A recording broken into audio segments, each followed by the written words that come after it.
नमस्कार, मी उज्ज्वला सर्वांचं स्वागत करते। आज आपण दत्त जयंतीसाठी प्रसादासाठी आपण लापशी बनवूया।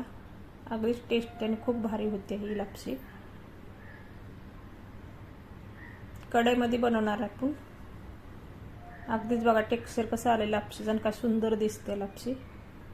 चला तर मग रेसिपीला सुरुवात करूया। इथे 1 वाटी मी गहू बारीक करून घेतलं तर आणि 1 वाटी गूळ घेतलाय। ही गहू घरचं गहू आहे म्हणजे खपली गहू आहे। लांब लांब असते ते खपली कढईमध्ये गरम करून मिक्सरमध्ये बारीक करून घेतलं तर अशा पद्धतीने। तुम्हाला दुकानात पण लापशी भेटू शकते। 1 चमचा तूप घेऊया आपण। तूप आता कढईमध्ये नितळलं का आपण त्याच्यामध्ये लापशी घालणार आहे, म्हणजे दल्या घालणार आहे।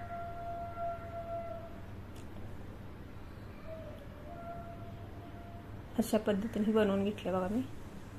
खूप भारी झाले। तुपामध्ये चांगले परतून घ्यावे।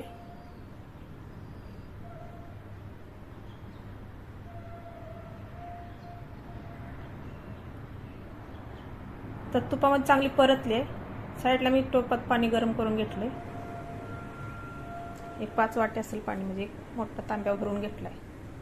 पाणीला चांगली उकळी आणून घेतले। पाणी आता आपण घालूया त्याच्यामध्ये।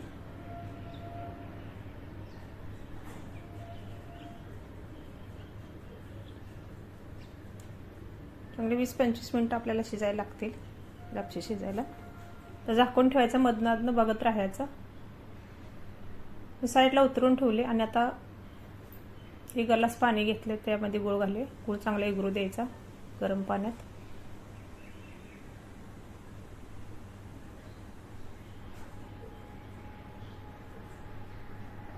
मधून आता मी बघत होते लापशीला कढईला आपल्या चिटकणार नाही म्हणून। तर गुळाचं पाणी आपण लापशीमध्ये घालून घेऊया। असं गुळाचं पाणी घातल्यामुळं लापशीमध्ये गूळ चांगला मुरतोय। गुळाच्या पाण्यात शिजून निघते, म्हणजे चव अजून वाढते त्याची। सर्व पाणी आपण शोधून घेऊया, काय कचरा असेल त्या गुळात निघून जाईल। अशा पद्धतीने आपण ती गुळाचं पाणी आपण घातलेलं आहे लापशीत। तर सर्व मिक्स करून घ्यायचं।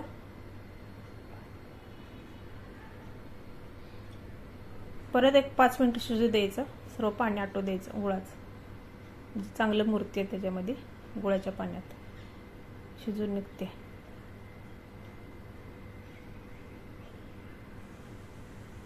परत एकदा आपण झाकण काढून बघूया, चेक करूया, हलवून घेऊया, कढईला चिटकणार नाही। आमच्याकडे गावी भंडाऱ्याला ही अशी कढईमध्ये लापशी बनवतात। इकडे 1 चमच्यात मी तूप घेतले गरम करून। त्यात बारीक बारीक काप केलेत खोबऱ्याचं, ते घालूया तडका पॅनमध्ये। तर काजू बदामचं काप घालूया।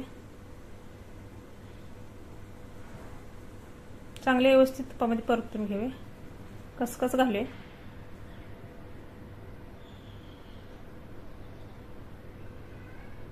त्याकडे ह्या साईडला ठेवून आपण लापशीमध्ये घालूया। आता 1 चमचा मी बडीशेप, सुंठ आणि जायफळ घेतलं होतं, ती बारीक करून ती घालूया। आता तडक्या पॅनमधलं काजू बदाम खोबऱ्याचं काप घालूया, सर्व खसखसी। त्यानंतर मिक्स करून घेऊया। थोडंसं चवीपुरतं मीठ घालूया। परत एकदा मिक्स करून घेऊया। गोड पदार्थ असं थोडंसं मीठ घातलं तर आणखी चव वाढते त्याची। खूप टेस्टी झाले आणि खूप सुंदर दिसते बघा। दाटसर असे झाले। तुम्हाला पातळ हवं कोणाला तर तुम्ही पातळ पण बनवू शकता। कदाचित लापशी अशीच असते, जास्त पातळ नसते। आता आपण साईडला ठेवूया। आता प्रसादासाठी आपण काढून घेऊया। बघा किती मस्त झाले। मंदिरात प्रसाद द्यायसाठी खूप छान झाले। तुम्ही पण अशा पद्धतीने आज बनवू शकता। रेसिपी बघितल्यात धन्यवाद। Bye bye.